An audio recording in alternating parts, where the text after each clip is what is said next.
I hope you guys are happy. There it is, the car you've been asking for since this channel started 11 months ago. Welcome to the VW Golf 7.5 GTI.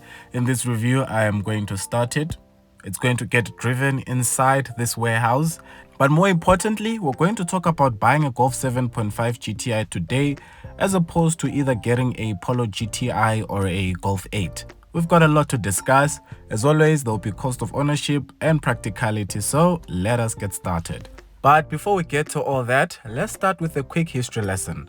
Sometime in early 2020, this Golf 7.5 GTI had a base price of 558,000 Rand, brand new before options. In fact, during that same year, I decided to go and take it for a test drive. So we're quickly going to time travel from 2023 Mr. How Much to 2020 Mr. How Much. If you're wondering why I'm wearing a mask, there was COVID during that time, so yeah. The model I got to drive on that specific day was fully loaded in terms of extras. Young Mr. How Much was very impressed, especially when I saw that this car could park itself. It had a panoramic sunroof, and even as I drove it, it had the classic vrpa sound. Of course, it's not as loud these days, but it was still there. Fast forward 3 years into the future, and the Golf 7.5 GTI is still one of the most sought after GTIs on the market today. In fact, most people prefer this car over the Golf 8, and I am one of those people. The 7.5 for me personally is peak GTI. Everything was just right, from the exterior to the interior, it was all perfectly balanced. The Golf 7.5 GTI comes with a 2-liter turbocharged 4-cylinder engine, and it is paired with a 6-speed DSG gearbox. It will do 0 to 100 in 6.4 seconds, and it will produce 169 kilowatts and 350 newton meters of torque. So for those of you who are interested in buying one, before I tell you the price of the one you're looking at right now, as I mentioned earlier, they used to go around 558,000 Rand 3 years ago. But because this car is so popular, it actually held its value very well. You can find decent models anywhere from 400 to even 600,000 Rand, as you can see on your screen right now. And just by looking at what I've just shown you, I'm sure you can see just how much car prices have changed. I mean, what could buy you a Golf GTI 3 years ago, today will only buy you a Polo GTI. If you insist and say, I still want a Golf GTI, well, from 7.5 to Golf 8, the price has increased by 200,000 Rand in just 3 years. With that said, do you know why every car review feels expensive? Well, it's because very few people got a 200,000 Rand salary increase in the last 3 years. If you did, please let me know in the comments, tell me where you work so I can apply and come work there as well. But for most people, salaries are only adjusted by like 3 to 7% at most, usually. So the gap between the car price inflation and salary increases is huge now. And the repo rate itself is not helping by increasing every other month. Which brings me to this. This is me giving you advice. Please, do not buy a car you can't afford. Don't drown yourself. There's nothing worse than buying a car today and having to take it back a few months later because an installment of 12,000 Rand is just unrealistic for you. Live within your means. If you can afford a GTI, buy a GTI. But if you're earning 30,000 Rand and spending 15,000 on a car, that is not for you. Someone is saying, there's people earning 30. If you're earning 20,000 Rand and you're spending 12,000 on a car, that is not a viable plan. Be realistic and live within your means. I know there's someone thinking, today Mr. How Much is sounding like Muzi. Yes, the reason why I'm talking like this is because in the last few months, I've seen a lot of my friends, a lot of people I know personally having to take back their cars because they couldn't afford the car in the first place, and second, because the repo rate keeps on increasing, it's making that car they couldn't afford even more unaffordable for them. So you have no choice but to send it back. One thing you should bear in mind, a car is a 5 to 6 year commitment.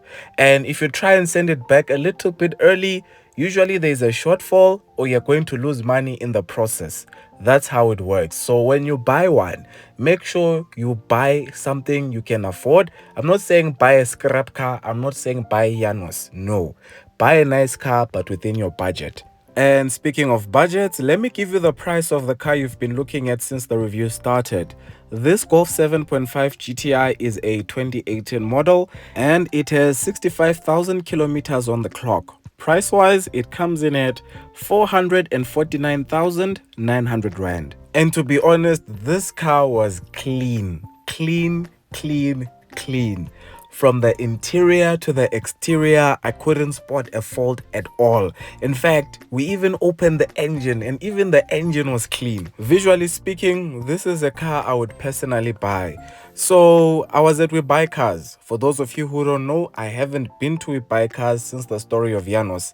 The reason you were able to see the car moving around the dealership, first of all, that was not easy to do, and second is because I wanted to take it for a test drive. Now, the reason I didn't drive it is because they wanted me to first apply, because they say, no, it's a high performance car. You must first apply, get pre-approval, then you can drive it. Or I had to physically show them my bank balance had 449,900 Rand to buy the car cash. So I was like, no guys, I'm not ready to just get pre-approval on a car just for a test drive. So that's why they parked it again. But visually speaking, the car looked clean. The only concern I had is the service history. It said service history unknown. So for me personally, a car without a clear service history is a no-go. That is just me. You can take the chance, you can go right ahead and take the car, but for what reason were you not taking the car for service? And even if you did service it, why is there no history of that service? It raises a lot of red flags, and I don't want any drama. But the one nice thing with WeBuyCars is there is a lot of variety. So if one Golf 7.5 GTI doesn't have a service history, you'll easily find another one that has one. Of course, you'd pay a little more for that one, but I say rather spend the extra money and get something with a full service history, because the peace of mind is always worth it. By the way, if you even like this video, please like. If you haven't subscribed, please subscribe. Support local YouTube, guys. It's the right thing to do. And here is your practicality. That is your boot, and it is 380 liters. Over there, you'll notice it also has a spare wheel in case of an emergency. Now, for obvious reasons, I couldn't bring my suitcases with me, but the boot is big enough. Coming to the back seat, the salesman who I was driving is rather tall, but despite that, I still had sufficient legroom. There are 2 air vents at the back, and that's pretty much it for your practicality. Now, as for the front, well, as you can see, it has leather seats, a digital instrument display, a proper infotainment screen, and this, in my opinion, is a far better interior than what you get in the Golf 8. So then, let's talk prices. As I've mentioned, this car is priced at 449,900 Rand. On finance, over 6 years at 12% interest, that is 8,796 Rand. A full tank will cost you around 1,123 Rand, and if you got an insurance premium of 2,000 Rand, it would bring your total cost of ownership to 11,919 Rand. Now, bear in mind, this car is already 5 years old, so 5 years plus 6 years, by the time you finish paying for it, it's an 11-year-old car. So my advice to those of you who want a Golf 7.5 GTI, just make sure it has full service history and there are no signs of previous modifications, because some people like to take these GTIs and even Golf Rs and modify them to the point where this GTI would not be producing 169 kilowatts. You hear someone's GTI is at 200 and something kilowatts and you wonder how. So cars like that have been through a lot. Cars like that might give you issues, might give you problems. So try to avoid those as much as you can. So my final question to you, someone gives you 500,000 Rand and says choose between a 2020 Golf 7.5 GTI or a 2023 Demo Polo GTI. What would you take? Let me know in the comments. And to those of you who own a 7.5, please share your ownership experience in the comments below, just to help the next person who's interested in buying one. Anyway, we are officially at 30,000 subscribers. Thank you very much, guys. This bonus episode was just to say thank you. This is not the 30,000 subscriber special. That is still on the way. So from me to you, until the next one, take care.